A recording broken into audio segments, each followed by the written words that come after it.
Le problème posé par le pipeline qui relie Montréal fait partie d'un ensemble qui est un des plus gros problèmes économiques, sociaux et environnementaux, donc un problème de base de développement durable depuis que les conservateurs sont arrivés au pouvoir il y a 4 ans.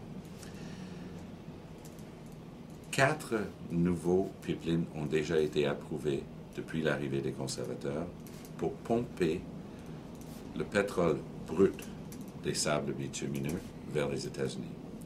Ils s'appellent Keystone, Southern Lights, Alberta Clipper et Keystone 2. Juste Keystone va pomper 800 000 barils par jour vers les États-Unis. Et selon une étude indépendante externe, puisqu'on ne traite même pas ce pétrole brut au Canada, ce sont 18 000 emplois qui auraient pu être créés ici, mais qui vont être créés aux États-Unis pour traiter et raffiner. Partant, toute activité qui va dans le même sens, qui enlève du travail ici et du traitement ici de nos produits de la nature, donc nos ressources naturelles, comme le pétrole brut de l'Alberta, est en train de causer un problème à long terme. Par exemple, la fermeture de la raffinerie Shell dans l'est de Montréal est directement reliée à cette activité économique qui vise à exporter directement vers les États-Unis. C'est une priorité du gouvernement conservateur d'installer le plus grand nombre possible de pipelines vers les États-Unis le plus rapidement possible. Parce qu'en vertu de l'accord du libre-échange nord-américain, il y a une règle dite de proportionnalité qui va nous exiger de continuer d'envoyer ce montant vers les États-Unis. Et si jamais on veut réduire vers les États-Unis, on est obligé de réduire proportionnellement, c'est ça la règle, vers le Canada. Donc c'est ce qu'on a signé avec les Américains et c'est ce avec quoi on est pris. Dans le cas de Portland-Montréal, il y a des problèmes environnementaux potentiels. Puisque le pétrole va être du brut, qui va être pompé vers Portland et plus importé ici en produits, on est en train d'être obligé d'augmenter la pression dans le pipeline. Ça va exiger des stations de pompage. Il y a des aspects environnementaux très importants parce qu'on est en train de passer à côté de terres qui ont été réservées, par exemple, avec conservation de la nature. Donc, il y a des terrains très sensibles dans ce coin-là.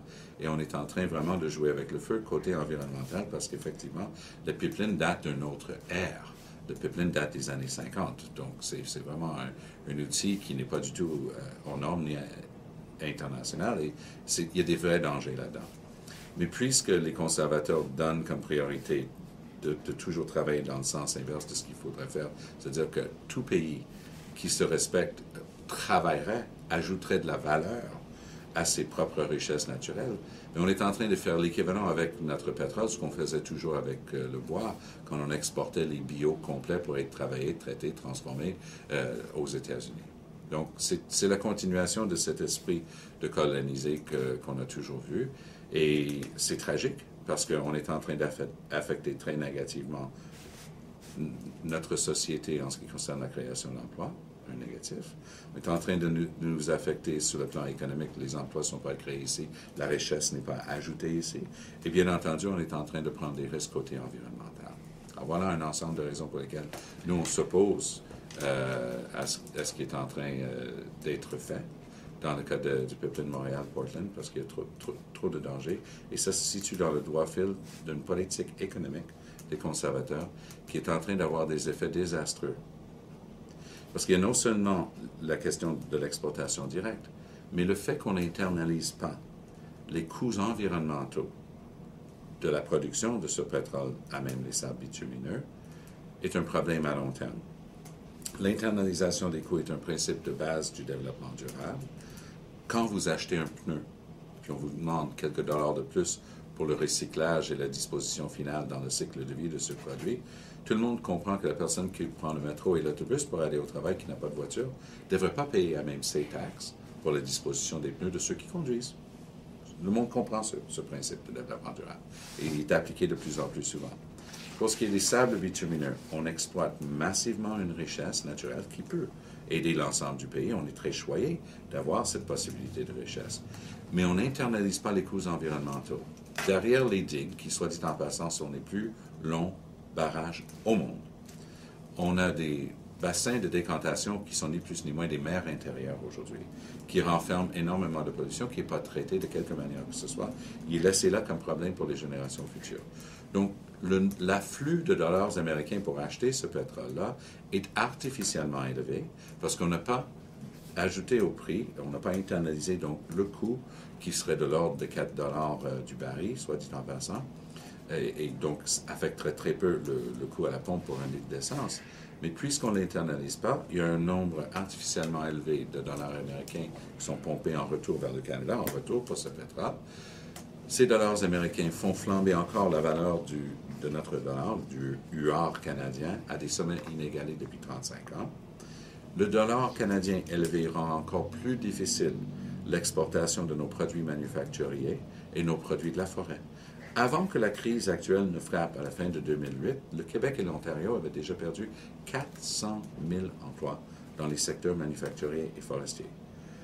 Donc, les gens peuvent dire, bien, c'est un peu loin d'Alberta, une pipeline Montréal-Portland. Pourquoi? C'est en rapport direct avec les sables bitumineux puis les politiques des conservateurs. Mais effectivement, c'est la continuation de cette même logique. On exporte le cru le plus rapidement possible. On dévalorise la création d'emplois ici comme priorité. Et justement, au plan environnemental, on prend des risques inconsidérés. Vous avez dit qu'il y aurait une augmentation de la pression dans le pipeline. C'est un pipeline d'une autre époque. Qu'est-ce que ça va entraîner comme risque à Montréal, par exemple? On a déjà eu des cas de pipelines qui ont fui. Il y a eu des cas en France, il y a eu des cas en Russie. Ça arrive. C'est une structure humaine et qui comporte un produit qui peut nuire énormément et à la nappe phréatique et à en sous-sol, mais aussi, parce que souvent ça déborde, ça peut avoir un effet sur la qualité de l'ensemble des terres dans un coin. En Alberta, il y a eu tellement de dégâts suite à l'exploitation pour le gaz et le pétrole dans cette province-là. Il y a des secteurs entiers où tu ne peux plus même élever la bétail. Donc le retournement de l'utilisation du pipeline, le fait qu'on augmentera la pression dans ce tuyau, augmente le risque environnemental. Mais moi, je crois qu'effectivement, ce risque environnemental, qui est réel, parce qu'on augmente la pression dans le pipeline, pour pouvoir transporter quelque chose qui va être plus gluant, et donc qui exigerait une plus haute pression, c'est une évidence mathématique. Comme député de Montréal, est-ce que vous êtes concerné par ça? Comme député du Montréal. Québec, je suis concerné, mais comme député du Canada, je suis concerné.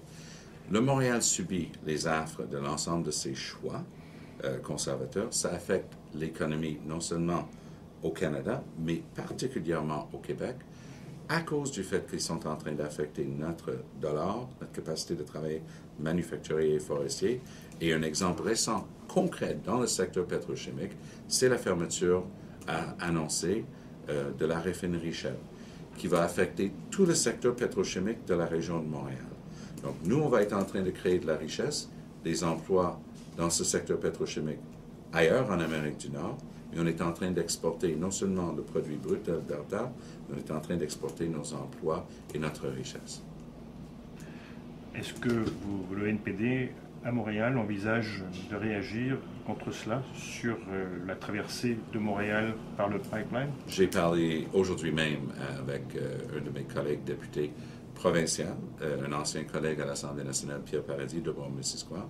J'ai une rencontre prévue avec le maire de Dunham. Et pour montrer que le problème traverse les lignes de parti, je rencontre aussi prochainement le député du Bloc québécois dans le dossier. Donc, il y a un ensemble de personnes qui sont très préoccupées. Nous, au NPD, on a une candidate, Christelle Bogosta, qui se présente pour nous aux prochaines élections dans Brome-Missisquoi. Et c'est une des premières personnes à avoir sonné l'alarme en ce qui concerne ce projet et les effets catastrophique de l'éventuel bris de ce pipeline et on veut justement qu'on fasse les analyses appropriées. Donc à Montréal, on a des raisons sur l'île de Montréal d'avoir un peu peur de ce retournement. De la même manière que les pipelines relient une ville à une autre, les préoccupations relient une ville à une autre et Montréal n'est pas exempté d'être très préoccupé par ce qui est en train de se passer avec ce pipeline. Très bien. Merci beaucoup, monsieur. Merci.